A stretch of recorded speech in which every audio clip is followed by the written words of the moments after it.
Boa noite, pessoal. Tudo bom com vocês? Mais um Road Talks que se inicia com sucesso, graças a Deus.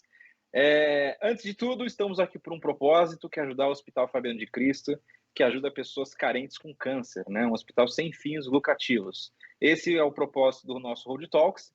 A gente conversa com pessoas inspiradoras e pede que você nos ajude aí, faça uma doação, ajudando o hospital, né? Então, como que funciona? Você está vendo aqui embaixinho na sua tela uma chave Pix, certo?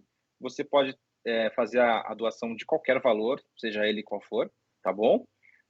No cantinho direito, nós temos dois QR Codes, né? Que você vai pegar o seu celular e escanear com a câmera, né? Que você pode fazer a doação por cartão de crédito ou, nós somos modernos aqui, aceitamos também Bitcoin como forma de doação, então você pode fazer a sua doação por Bitcoin. É muito moderno isso para mim, meu Deus, calma lá, não tem problema. Aqui embaixo, na descrição do vídeo, tem um link que você vai clicar, ele já vai direcionar para a página de doação e aí você escolhe se você quer fazer Pix, TED, DOC, enfim, a forma com que você quiser doar, tá bom? Não esquecendo que, novamente, é por um objetivo, é por uma causa, então vamos lá, vamos com tudo, vamos doar. Se você tiver apertado de grana, assim, não tem problema. Nos ajude compartilhando essa live com amigos, família, compartilhe com o maior número possível de pessoas para ajudar aí a chegar esse conteúdo bacana que a gente vai conversar com o André, com o maior número de pessoas, tá bom? Então, vou chamar o Tarek. Tarek, tudo bem? Você tá bem? Estou bem, muito obrigado, Ian. É um prazer estar conversando com o André hoje. André, seja muito bem-vindo e agradeço por ter aceitado o convite. Bem-vindo, André. Tudo bom? Tudo ótimo, pessoal. Bom, eu é que agradeço o convite. Acho que estava falando com vocês anteriormente. O mundo precisa de mais pessoas como vocês. E quando a gente faz por um propósito, por um valor, por um princípio, tudo se torna muito mais fácil porque a gente vai buscar forças onde elas não existem. Então, sério, pessoal, o prazer é todo meu. Tentarei de falar bem devagar para que o português de Portugal não seja tão forte. Você é português de Portugal Português mesmo, de né? Portugal. Nasci em Lisboa. Este é o quarto país que moro, mas nasci em Lisboa, na terrinha. Na terrinha. Bacana. André, antes de explicar por que você veio para o Brasil, eu gosto de sempre fazer uma pergunta assim, inicial, né? Eu queria que você comentasse um pouquinho, primeiro, como que tudo começou, né? Suas origens, e explicar um pouquinho, falar um pouquinho de você também para a gente, por favor. Vamos lá então. Ora bem, então, bom, meu nome é André, eu tenho 37 anos. Eu nasci lá em Portugal, em Lisboa, e assim, sou apaixonado pelo meu país, gosto muito de Portugal. Não sei se vocês já foram, mas quem não foi, aconselho vivamente a ir visitar. Eu diria que vim de uma família bem tranquila, bem simples, diria. Eu acho que, ou seja, fiz todo o meu percurso em Portugal, fiz já muito, eu acho que uma das coisas desde pequeno que me começou a desafiar muito foi desde muito pequeno eu fiz muito esporte, eu joguei 10 anos de futebol, fui um ano profissional, era capitão do time, mas também já fiz trampolim, já fiz... já fiz dança, já fiz natação, já fiz muitos esportes mesmo. Então, eu acho que o desporto em si dá assim, muitas competências que a gente só na frente é que a gente vai ver, tanto o esporte individual como o esporte coletivo. E nada, vocês fiz todo o percurso. Eu acho que também outro ponto que me marcou bastante foi que aos 18 anos eu fui morar para a África, fiquei lá praticamente 6 meses.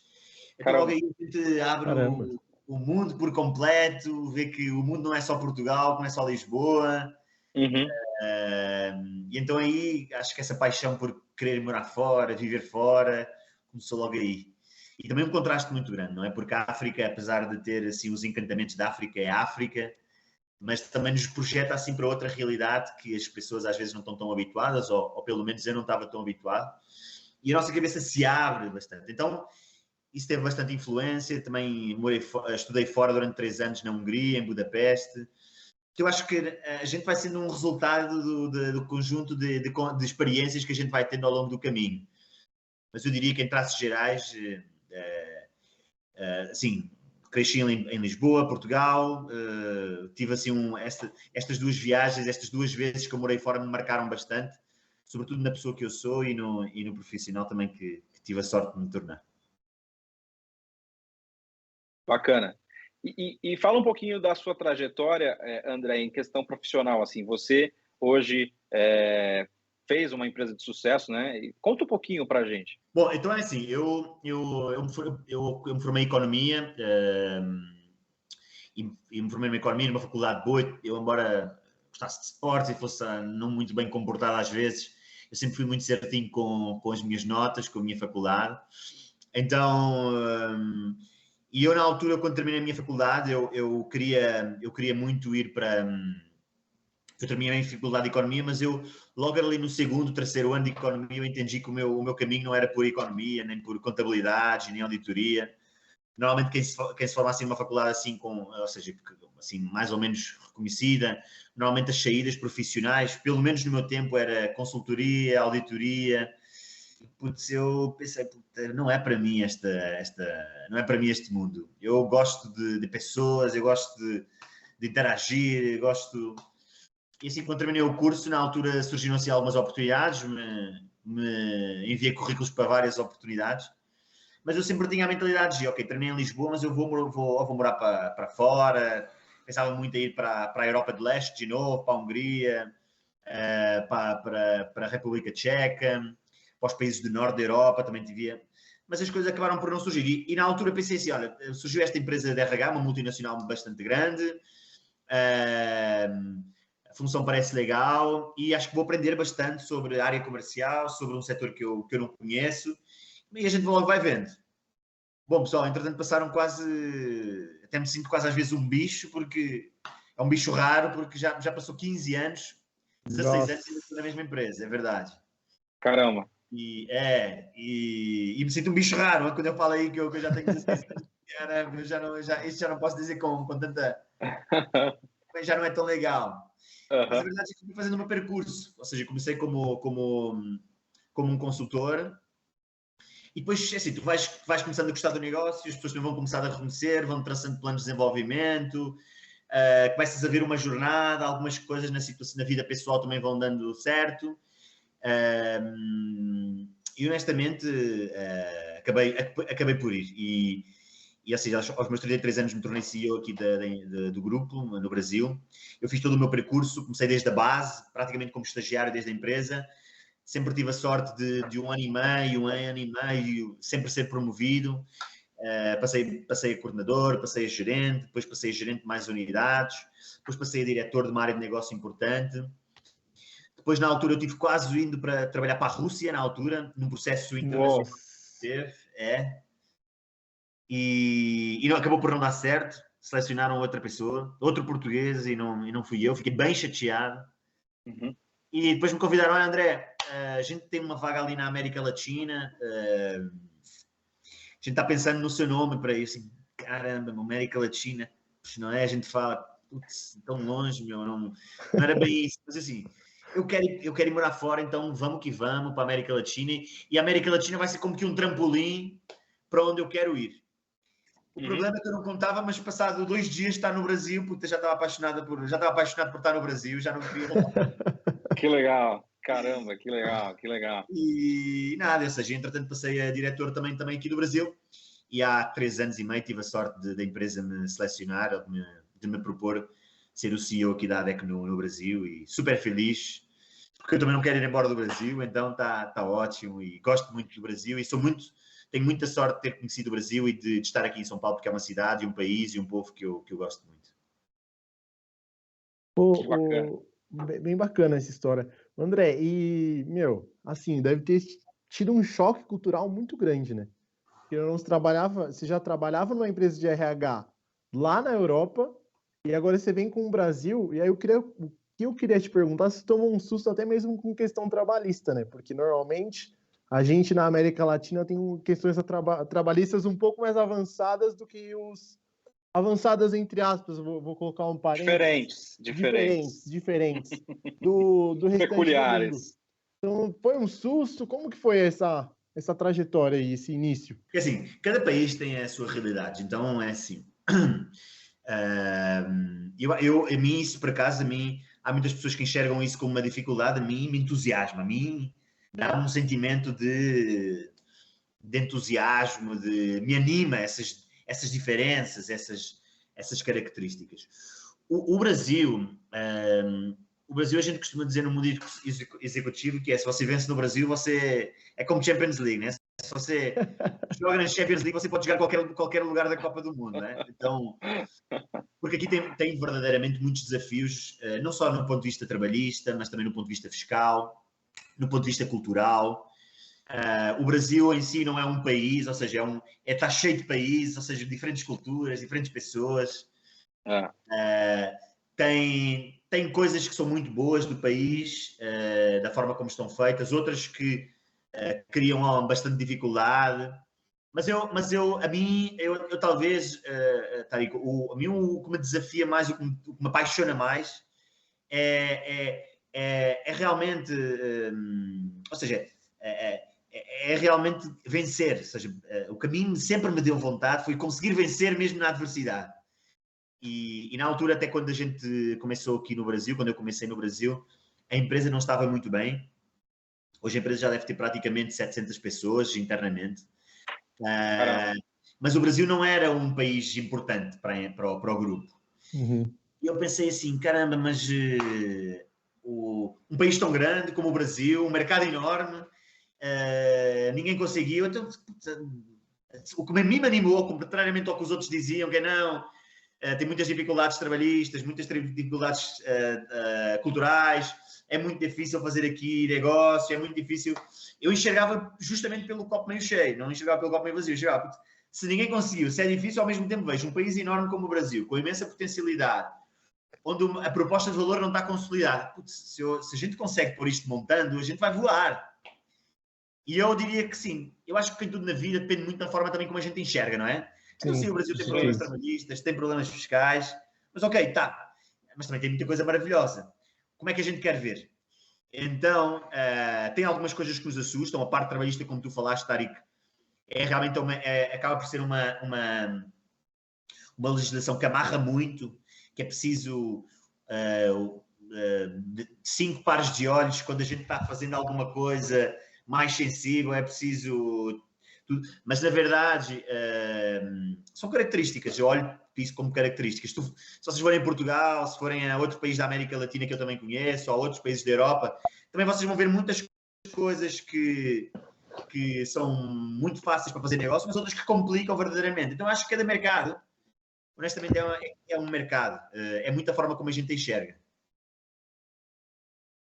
E André, o que hoje a Adecco faz? Explica um pouquinho para a gente. Tá, então, assim, o Grupo Adecco faz parte das 500 maiores empresas a nível mundial, faz parte da Fortune 500, é uma empresa cotada em Nova York, é uma empresa que fatura 25 bi a nível mundial, bilhões de euros.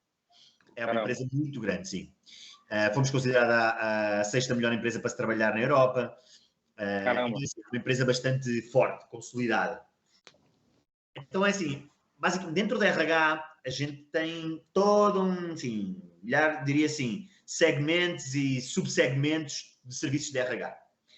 Então, RH vai desde o recrutamento tradicional, a recrutamento mais executivo, a recrutamento mais operacional, muito em prestação de serviços ou de terceirização, ou de outsourcing, ou de trabalho temporário.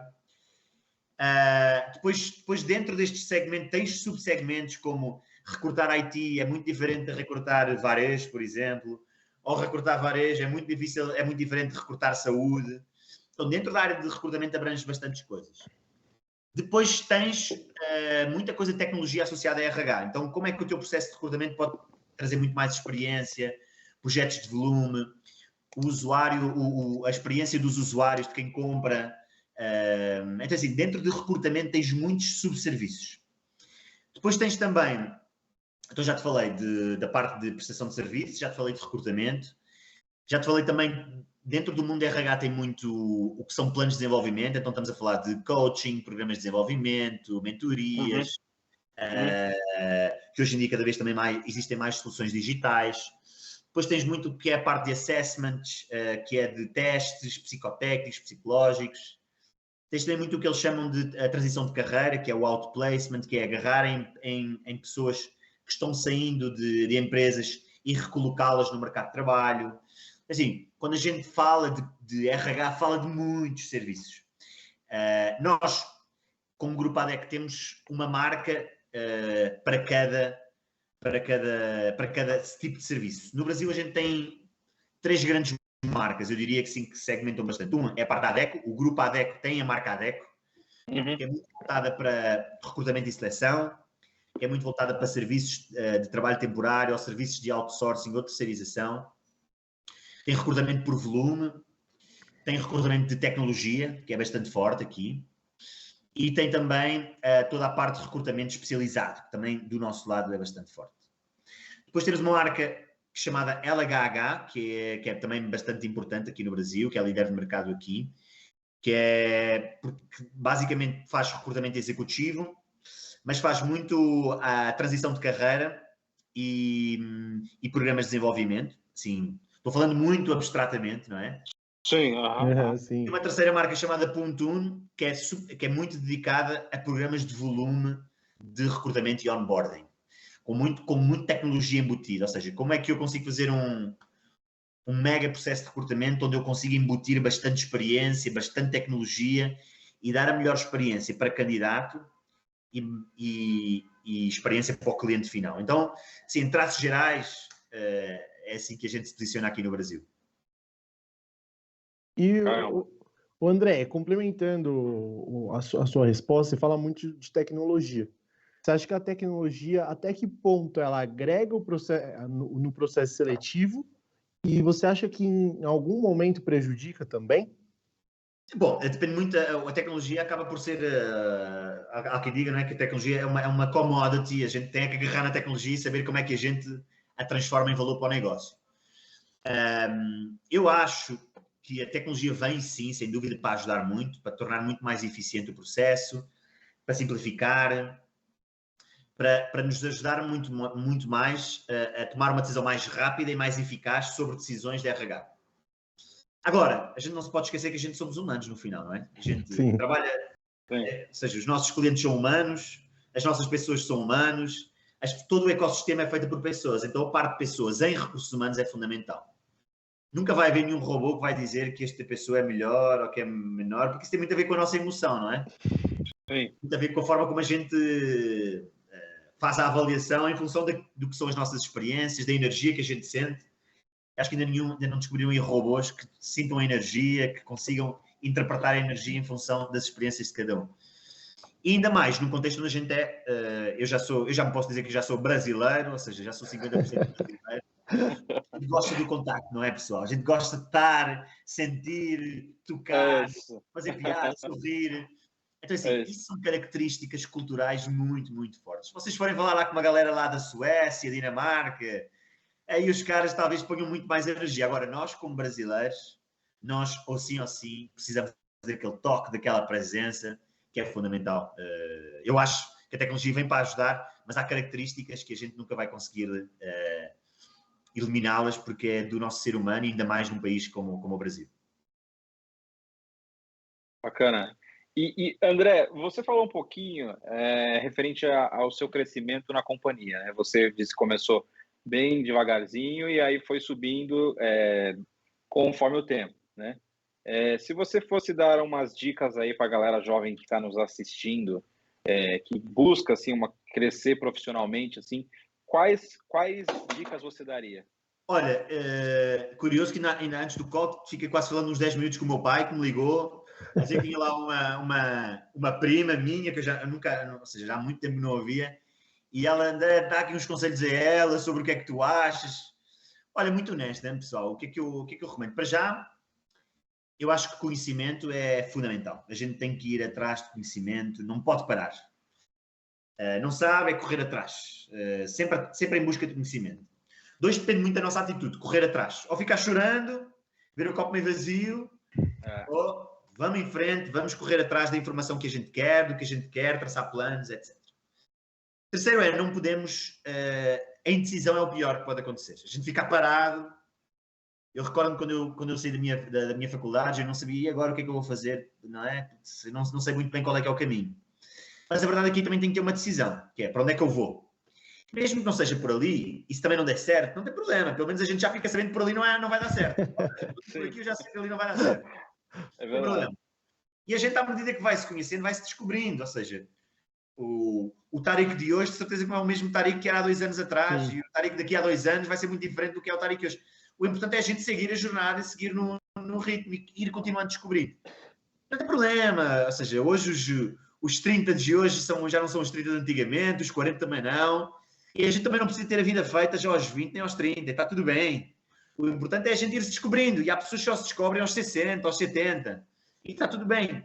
O importante é que a gente nunca pare e sempre vá querendo ir atrás do conhecimento, ir se descobrindo, ir seguindo a sua jornada, que aí as respostas virão com o tempo. Tudo ficará muito mais claro desde que a gente esteja procurando conhecimento e ir atrás de uma nova versão de nós próprios, diria. E isso passa por nos aventurarmos, mesmo que às vezes a gente não tenha muita segurança de para onde é que é o caminho ou para onde é que a gente vai. O André, exemplo, você falou que você cresceu na empresa também, já complementando a pergunta do Ian, e falando também, queria que você mostrasse outra visão. Por exemplo, hoje a gente vive até, por conta também das redes sociais, tudo, a gente está vivendo uma geração muito imediatista. Então, exemplo, é tudo para hoje, tudo para ontem, tudo para agora. Então, por exemplo, qual conselho que você dá também? Porque, querendo ou não, existe um processo, né? É um processo de crescimento. E a gente não quer, por exemplo, eu falo em nome da geração, vamos lá, mas, meu, a gente quer tudo para ontem. Acho que todo mundo, o ser humano é um pouco assim também, mas essa geração está um pouco mais impulsionada referente a isso. Então, qual o conselho que você dá para os jovens? Olha, eu acho que isso é uma característica muito boa que esta geração. Há muita gente que critica, eu não acho. Eu acho que isso é uma parte muito boa. E a gente tem, até dentro da empresa, a gente tem muitos jovens que cresceram muito rápido e foram evoluindo muito rápido. Agora, eu acho que isso é uma característica muito boa porque faz com que vocês, é uma característica da vossa geração, vocês são autênticos, vocês querem ir atrás e vão o que vão, e são ambiciosos com o momento, e querem muito mais, e querem muito mais. Só que têm que entender que em algum momento vai surgir, ou seja, as coisas vão abrandar, em algum momento vai surgir também desilusão, as coisas não vão ser feitas no vosso ritmo, não vão ser feitas na forma como vocês querem. Sim. E eu acho que essa competência de capacidade de se adaptar, ou seja, a um revés contra nós, ou que as coisas não estão caminhando tão rápido, isso faz parte do próprio processo de crescimento. Agora, é muito mais como a gente lida com isso do que propriamente a gente ter que amanhã tem que ser isto e definir objetivos de muito curto prazo, não, e daqui já tem que ser diretor daqui a 3 anos. Não é assim, não depende só de nós. Agora, outro ponto que eu acho muito importante é a gente sempre ter um plano a médio e longo prazo para nós. Para mim isso é absolutamente fundamental. Se você me perguntasse quando eu tinha 22 anos, André, tu irias pensar que ias ficar 15 anos na mesma empresa? Eu, certeza que não, ou seja, diria impossível. A verdade, eu acho que eu me fui descobrindo e começou a partir ali do meu segundo, terceiro ano, comecei a pensar, putz, eu posso virar CEO, ou seja, eu posso virar CEO. Então, eu lá na frente sabia que eu queria ser CEO, eu queria ser o CEO mais jovem do grupo ADECO a nível mundial. Eu sabia, eu quero aquele objetivo. Então, assim, vou correr atrás. Então, eu acho que tu no caminho vais ter muitas desilusões. É muito como um avião, não é? Vai subindo, vai tendo ali turbulência, abana muitas vezes, aparece uma nuvem, pum, apanha uma porrada, não é? Vem um avião, vem um vento com mais pressão.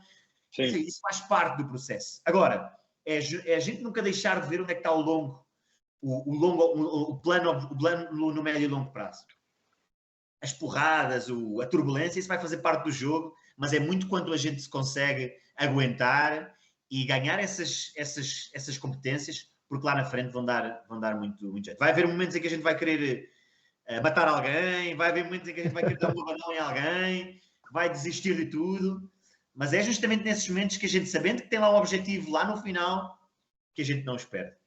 Então, esses são alguns, sabes, eu acho que é muito boa essa característica da vossa geração, mas eu adicionaria a visão de médio e longo prazo, saber que lá na frente a gente quer obter um objetivo e saber que no meio do caminho vai haver muita turbulência, mas isso faz parte também do processo.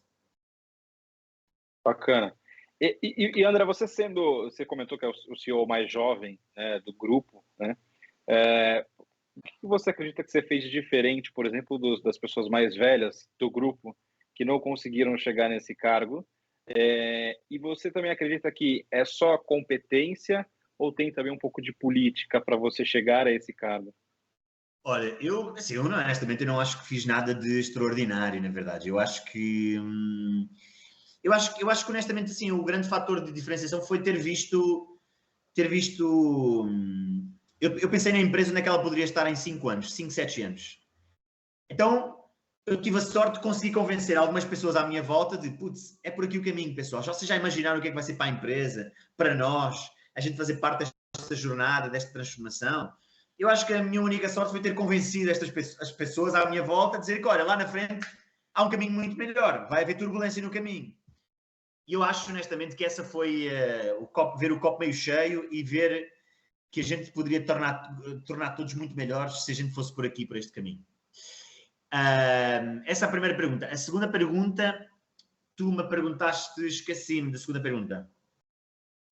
Se você chegando no cargo de CEO, você acredita que foi conhecimento ou foi também política, ou os dois, assim? Como que você interpreta? Olha, eu joguei 10 anos de futebol, então eu sempre faço uma comparação com política, com algum esporte para simplificar, sempre falo para o meu time. É a mesma coisa de jogar na Champions League, não é? Ou seja, se você joga na Champions League, você vai ter exigência de Champions League. Não basta só saber dar um toque ao outro legal, você vai ter que saber de treino, de nutrição, de comer, de saber também se posicionar. Carreira é exatamente isso, sabe?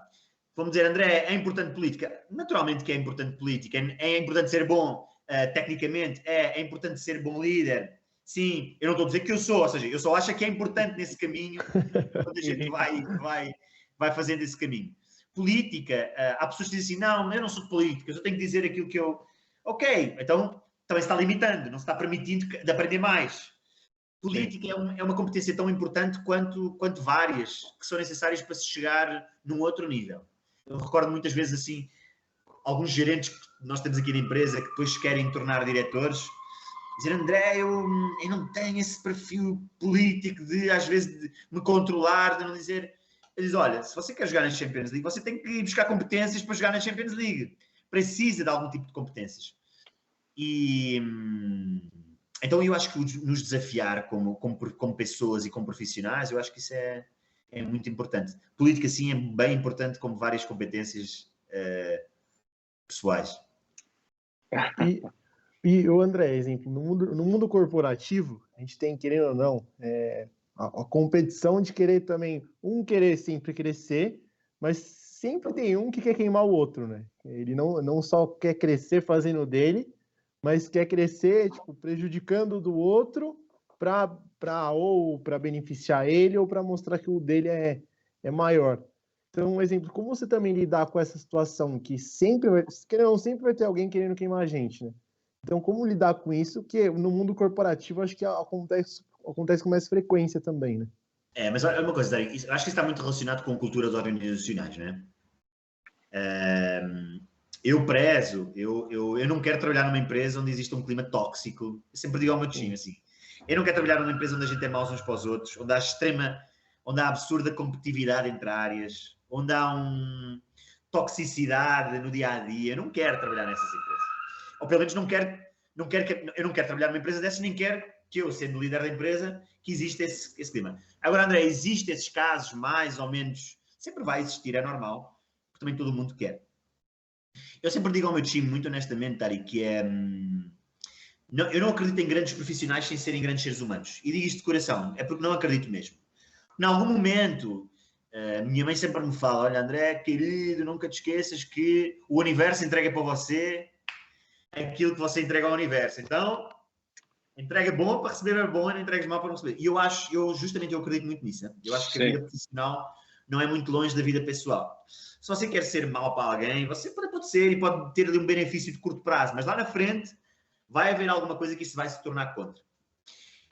Há que também saber que muitas vezes em momentos de decisão, mais emotivos, alguém pode ter algum comportamento desviante, que não seja tão bom para o colega, que não seja... Agora, é muito dosear eu vou dar importância, vou dar um feedback, vou puxar a pessoa aqui e dizer que não aceitei. Qual é que é a nossa fronteira? Há coisas que a gente tem que definir como uma fronteira, que é, ok, isto é aceitável? Então vale um feedback, Vale eu falar na frente de todo mundo que o que aconteceu não foi legal e que a gente tem que mudar? Ou não é aceitável? Se não é aceitável, passou uma barreira e a gente passa um feedback muito, muito assertivo, ou a gente tem que tomar decisões mais graves. Pessoalmente, eu acredito num clima organizacional onde as pessoas se sentem felizes para trabalhar, são as pessoas que mais produzem, são as pessoas que maior rendimento trazem para a empresa. Se existirem situações dessas, há que saber dosear se realmente é uma coisa grave, se não é grave, e aplicar a medida. Acho que aqui a gente tem que ser muito frios, por muito seja uma pessoa que a gente gosta muito, não gosta, mas ser muito frios, pragmáticos e feedback. Feedback é uma ferramenta muito boa que nos leva a uma boa decisão. Boa, boa. E, André, você como CEO da companhia, o que você acredita que seja um bom CEO, um bom presidente? Assim? O que você encara como sendo um bom presidente de uma companhia? Bom, pessoal, eu acho que tem muito a ver com pessoas, né? Se você não sabe tratar bem de pessoas, você dificilmente vai ser um bom líder, porque uma empresa é feita de pessoas, os clientes são pessoas, tudo é pessoas. Claro que é preciso, não basta só ser pessoas, não? Senão o Papa ou outras pessoas seriam ótimos CEOs. Eu acho que também é preciso outras competências. Mas a base tem que ser muito orientada a pessoas. Porque são as pessoas que fazem com que a empresa avance para a frente, com que a empresa siga, seja mais forte.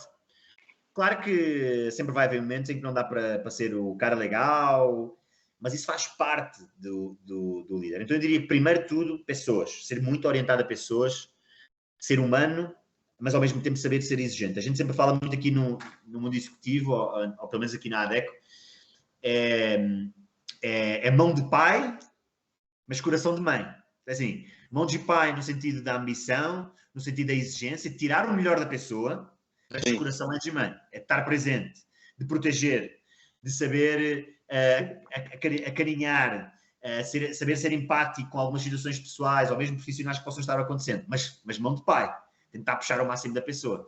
Eu acho que é nesse equilíbrio. E depois estar muito antenado a tudo o que rodeia, ou seja, é importante saber de números, é importante saber da parte jurídica, é importante saber de tecnologia, é importante saber do produto em si, é importante saber da sua cadeia de abastecimento, suprimento.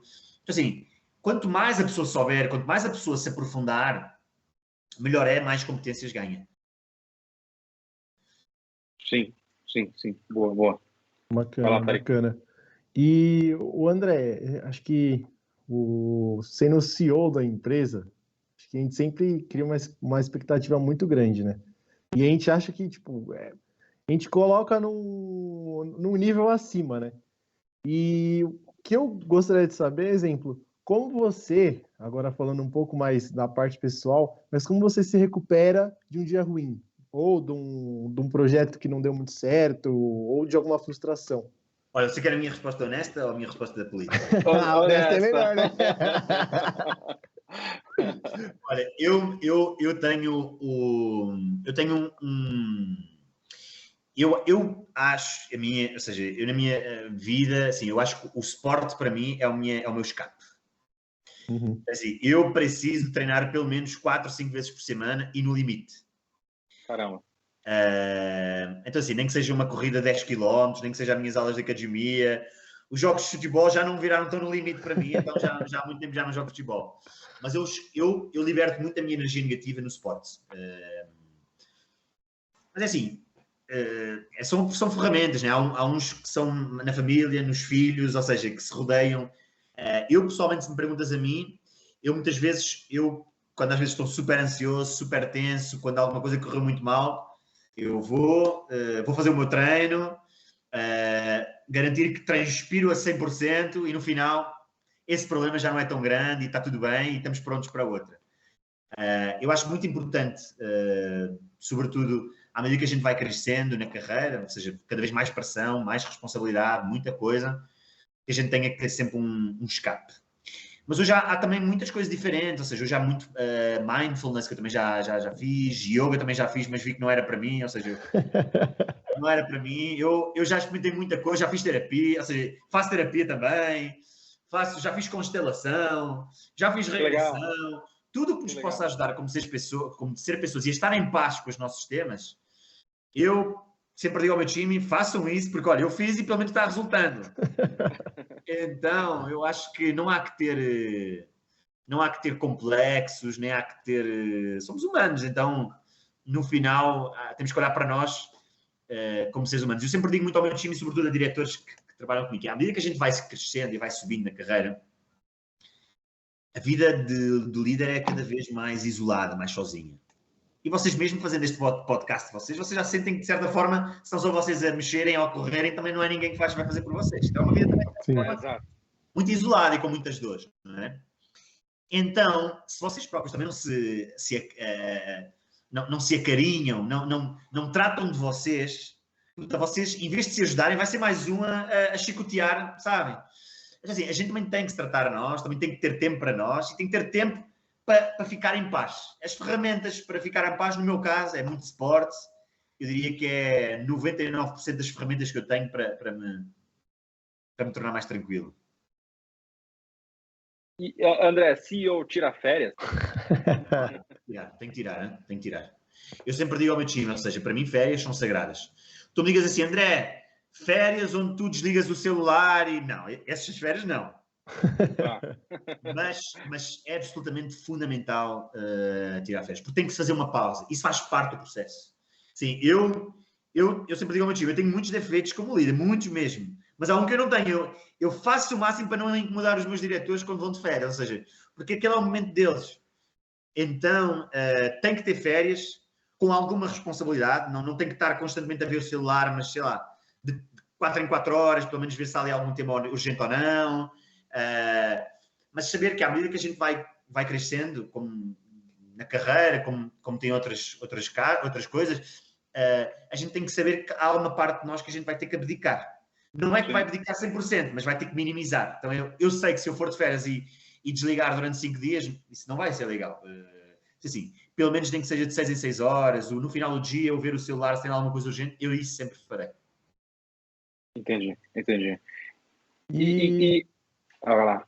Não, eu acho que complementando também, como o André, acho que é a mesma pergunta que a gente ia fazer, mas como conciliar a vida profissional e pessoal no dia a dia? Por exemplo, nas férias é uma situação, né? A gente tá lá, tá na praia, olha de vez em quando, mas a gente na rotina é um pouco mais delicado, um pouco mais complicado, né? Mas eu acho que isso também tem muito a ver com disciplina, né, pessoal? O mundo mudou na forma como a gente faz, ou seja, eu às vezes dou por mim a trabalhar até às 8 da noite, é raro, mas, por exemplo, também dou muitas vezes por mim, já falei isso várias vezes ao meu time, ou seja, às vezes eu bloqueio uma quarta-feira de manhã, onde aquela manhã de quarta-feira é para mim, é para eu ir fazer o meu esporte, é para eu ter a minha vida, para eu levar o meu filho à creche, para eu ir acompanhar. Tem a ver com disciplina e com organização. Eu não acredito numa empresa onde a gente esteja constantemente trabalhando das 7 até às 9 da noite, ou seja, não, bem pelo contrário. Qualidade de vida é absolutamente fundamental. Até pode ter benefícios de curto prazo se eu trabalho muito, mas no médio e longo prazo, assim, ninguém sustenta, ninguém aguenta. Então tem muito a ver com a nossa disciplina, na forma como a gente também se protege e não aceita. Por exemplo, eu não faço reuniões na hora do almoço, por exemplo. Faz semanas, meses que eu não respondo a um e-mail no final de semana. Eu não me permito a mim, porque eu sei que se eu vou responder a um, virá uma resposta de mais 2 ou 3 pessoas e vão esperar uma resposta minha. Então eu não respondo. Então eu acho que também tem que vir de cima, porque se a pessoa de cima fizer isso, as pessoas de baixo também vão dar esse exemplo para baixo. Agora eu acho que tem muito a ver com disciplina e criar regras internas. Sim. E André, você comentou um pouquinho que o mundo mudou, né? Ultimamente a gente teve a pandemia, né? Que pegou a galera, todo mundo de surpresa em ter que trabalhar em casa, não poder sair de casa, né? E com isso o home office, assim, foi a solução dos problemas para a galera continuar trabalhando. Você encara que o home office é uma coisa que veio para ficar, não vai ter jeito mesmo, porque tem uma onda de algumas empresas que, até mesmo o Elon Musk, né, tá voltando ao presencial e não quer voltar para home office. Como que você encara isso? Olha, eu acho que a gente não pode ir para o lado romântico da história, nem da conversa. Há posições que não dá para fazer home office, não é? Ou seja, montadoras, por exemplo.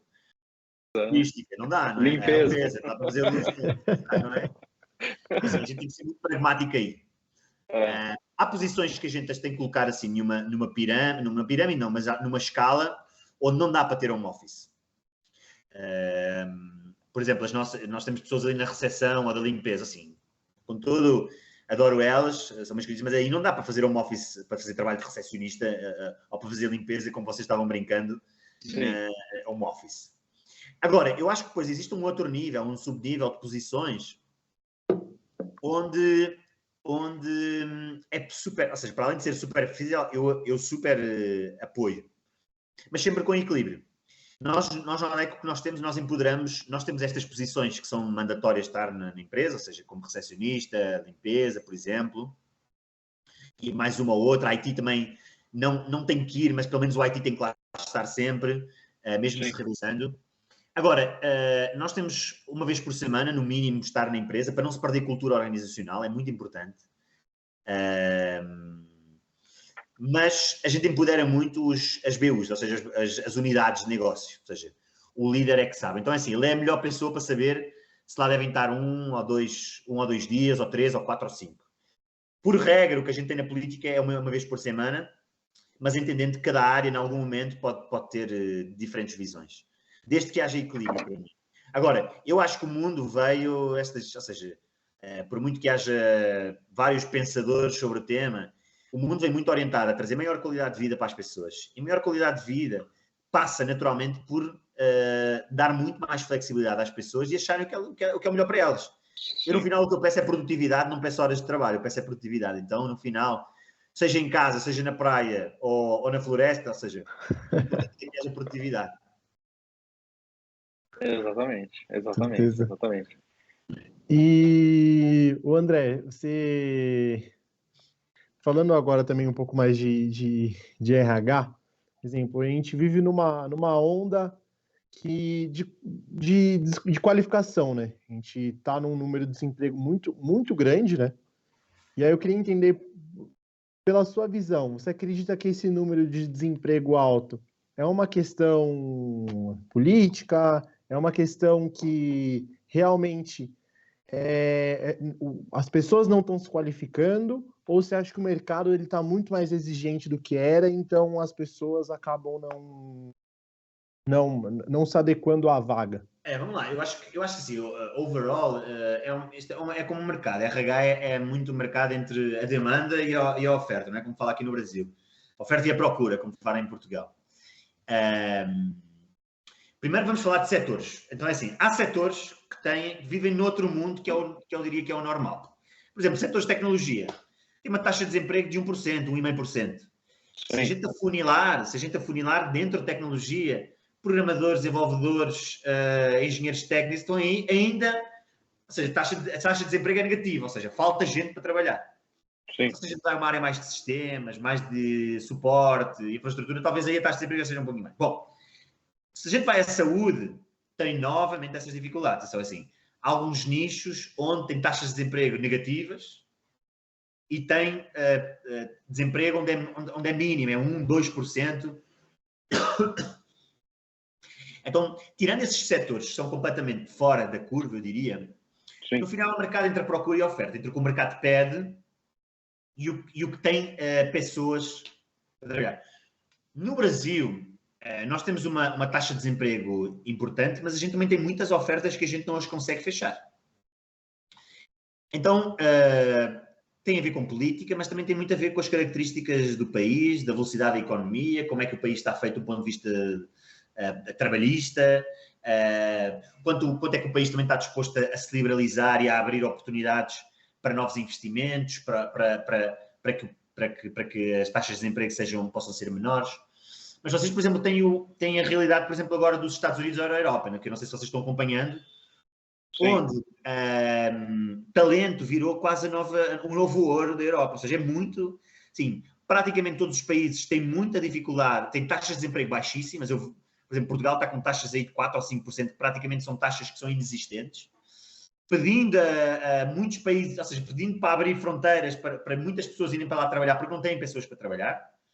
Sim. Então, o que é que eu acho? Eu acho que o que é que isso nos desafia a nós, como profissionais que estejamos no mercado, é muito olhar para o mercado, onde é que tem deficiências e a gente ganhar competências através delas. A gente fala-se muito no reskilling. Não sei se vocês já... Reskilling é o quanto é que a gente agarra nas pessoas, nos skills que as pessoas têm hoje, nas competências que as pessoas têm hoje, sejam comportamentais ou técnicas, e fazer o reskill, ou seja, dar o treinamento ou a pessoa se auto-retreinar para ficar apetecível para alguma posição que esteja fora do mercado. E isso tem existido muito aqui no Brasil. Então, respondendo à tua pergunta, Dário, tu estás a perguntar, André, esta taxa de desemprego alta no Brasil. Eu acho que tem um fator, diria que económico, que tem vindo a melhorar, acho que nos últimos tempos, nos últimos trimestres, a situação no Brasil tem vindo a melhorar. Que por aí, ótimo. Que por aí vem gerando mais empregos. Mas, por outro lado, é muito importante, da parte de candidatos, da parte da procura dos empregos, a gente tenha os profissionais que a gente precisa para fechar as vagas que a gente tem hoje. Eu por exemplo, vou dizer, nosso core business é esse. Eu sei que ali há regiões no Brasil que a gente não consegue fechar vagas. E vagas muitas vezes assim, com pouca formação. Sim. Por exemplo, ali, se a gente vai ali para o sul, é muito difícil fechar vagas em muitas funções em si. Então, assim, depende muito também é o mercado geral, mas também específico por setor, específico por região. Não sei se respondi à tua pergunta, Dari. Sim. E galera, não esqueça que a gente está aqui por um propósito, que é ajudar o Hospital Fabiano de Cristo. Você está vendo aqui embaixinho a chave Pix do hospital. Temos aqui também os QR Codes para você fazer a doação. Aponta a sua câmera, dá aquela escaneada e faz a sua doação, por favor. Também temos na descrição do vídeo, se você tiver um pouquinho de dificuldade, clica, tem um link já também que já vai te direcionar para fazer a sua doação, né? E eu estou sem grana, não tem problema, compartilha essa live, manda para o grupo da família, para o grupo dos amigos, compartilha com o maior número possível de pessoas que você está ajudando também a estar fazendo uma doação para o hospital, tá bom? André, como CEO, eu acredito que o papel de um líder é manter as pessoas motivadas, né? Como mantê-las motivadas? O que você poderia falar um pouquinho para a gente disso? Bom, essa é a pergunta de 1 milhão. Se você tiver a resposta... Não, acho que é um processo. Primeiro há que entender que todas as pessoas são diferentes, não é? Então, o que motiva um pode não ser o que motiva o outro.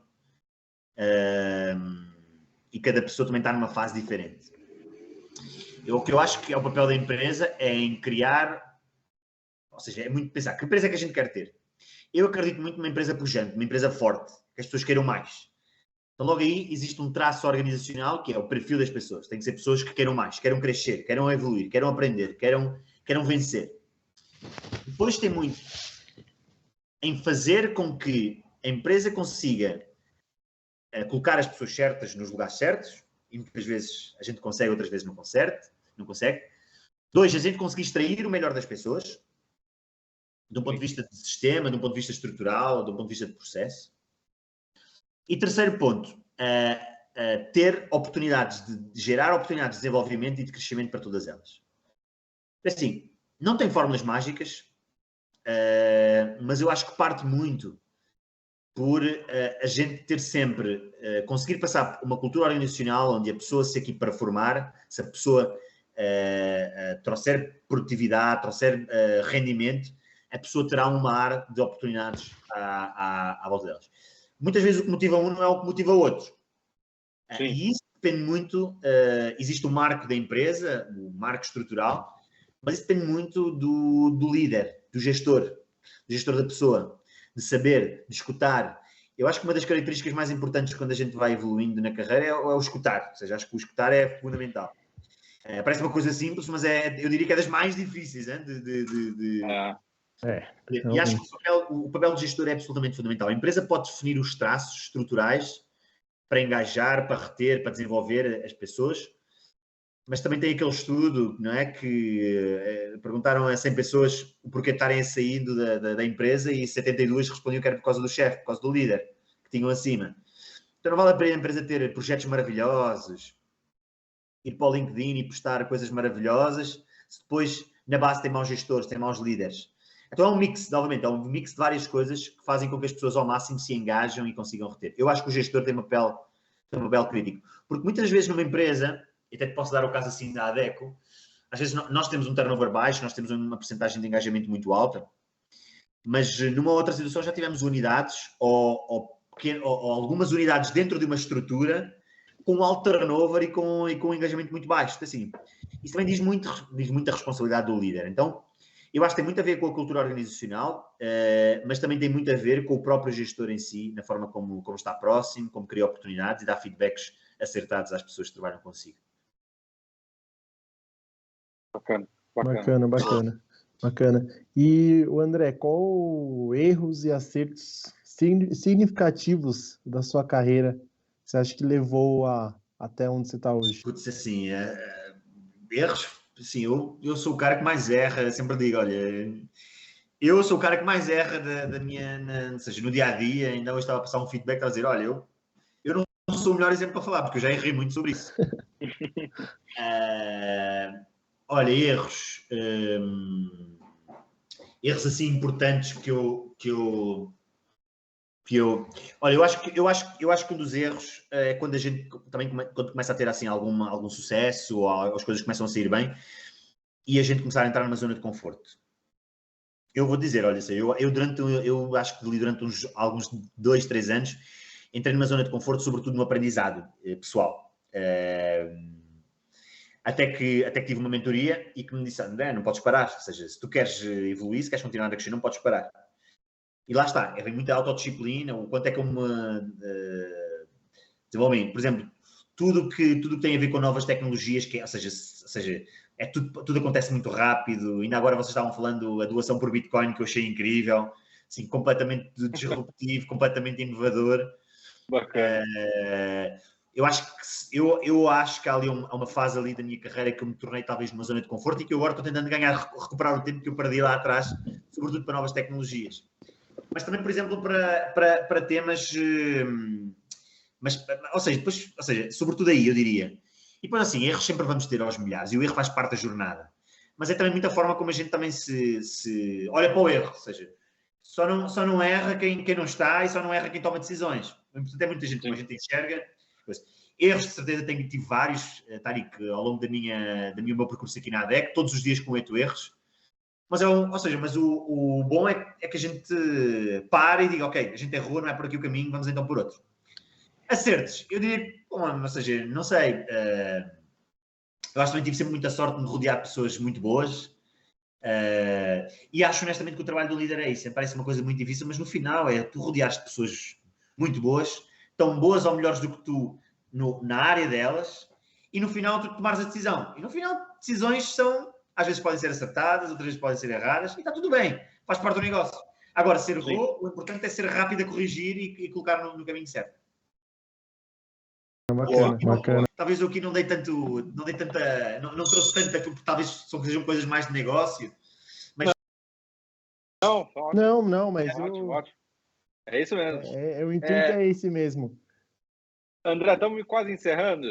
Uma palavra que te define. O que você diria? Putz, tem aquela frase, né, de quanto mais uma pessoa se define, mais ela se limita, não é? Então... Boa resposta. Não é? Não sei, eu acho que uma palavra que eu uso muito, acho que a pessoa tem que ter atitude na vida. Atitude é correr atrás das coisas, às vezes vai ser difícil, dar assim algum feedback, vai ser difícil, mas a gente sempre seguir o nosso instinto, não é? Eu tomo muitas decisões, às vezes vejo as planilhas do Excel, vejo os sistemas, o número está perfeito, está tudo maravilhoso, mas o meu instinto diz-me assim, não é por ali o caminho, ou seja, então é ter atitude sobre essa decisão. Então eu acho que a atitude em base, muitas vezes, ao teu instinto, àquilo que tu acreditas, é muito importante. A vida se torna muito mais chata e gerir uma empresa se torna muito mais chata e triste quando tu vais apenas pelos números e vais apenas pela parte lógica e racional. Sim. Acho que o instinto é muito importante. E quanto é que tu colocas atitude nessa tua decisão? Então, eu se pudesse uma palavra assim, talvez instinto e atitude são dois assim bem importantes que eu uso. Boa. Manda a última, Tariq. Decisões horríveis, né? E o André, se fala muito que já é metade brasileiro. Então, o que eu gostaria de saber é o seguinte: quem é melhor, Neymar ou Ronaldo? Cristiano? Bom, agora fica fácil, né? Depois da última Copa do Mundo fica fácil. Fica fácil. Mas é assim, eu acho que, definindo, hoje, a pessoa que me fala isso, eu pergunto assim, André, responde, diz, olha, eu vou pensar, se eu pudesse contratar para o meu time, quem é que eu contrataria, o Neymar ou o Cristiano? Puta, me dói o coração dizer isso. Desculpa lá o Pedro Alves Cabral, deve ficar chateado comigo. Mas eu ia para o Neymar. Porque o Neymar Boa, boa. Já virou Boa. brasileiro, não? Depois da pergunta virou brasileiro, depois da resposta Tenho um brasileirinho também, então já virei totalmente brasileiro. Boa. Galera, muito obrigado por esse papo. Estamos encerrando aqui. Não esquece que a gente está aqui por um objetivo, que é ajudar o Hospital Fabiano de Cristo, que ajuda pessoas carentes com câncer, né? Então você está vendo aqui embaixinho o Pix para fazer as doações, os QR Codes aqui no cantinho também. Escaneie e faça doação, não importa o valor, R$1, R$5, R$10. Tem na descrição também o link e nos ajude a ajudar o hospital, tá bom? Tarek, muito obrigado pelo papo. Eu que agradeço. André, muito obrigado de coração por ter nos ajudado. Obrigado mesmo, André. Pessoal, vocês são gente muito boa. Parabéns novamente pelo vosso projeto, por tudo. Como falei, o mundo precisa de muito mais de pessoas como vocês. E obrigado. Muito legal a conversa, muito legal tudo. Espero um dia poder-vos visitar, honestamente, e que vocês também venham aqui à matriz da empresa, hein? Um dia. Hein? Bacana. Será o maior prazer. Será o maior eu gostaria muito, sério. Vamos combinar, sem dúvida. Será uma honra. Maravilha. Ó, eu também queria agradecer imensamente as pessoas que estão por trás, que fez esse papo acontecer, né? Que sem elas a gente não conseguiria fazer esse papo acontecer. Que é a Aninha que marcou, a Ana Júlia que marcou esse papo, ela conseguiu entrar em contato com vocês. Uma craca, ajudou muito. Ela é. O Humbertão Costa, que fez toda a parte operacional por trás, então sem ele também esse papo não seria possível, né? Então, obrigado a essas duas pessoas aqui que nos ajudaram muito, incrivelmente, para fazer esse papo acontecer. Combinado? E também, só um minutinho também agradecer a equipe do Fernando também, que está presente também. Exatamente. Então, queria agradecer também. Isso aí. Muito bom. Maravilha, galera. Muito obrigado. Gratidão imensamente por ter assistido esse papo. Doações ainda estão sendo aceitas depois que ela aconteceu, então manda bala na doação. Muito obrigado e até a próxima. Fiquem com Deus. Tchau. Tchau.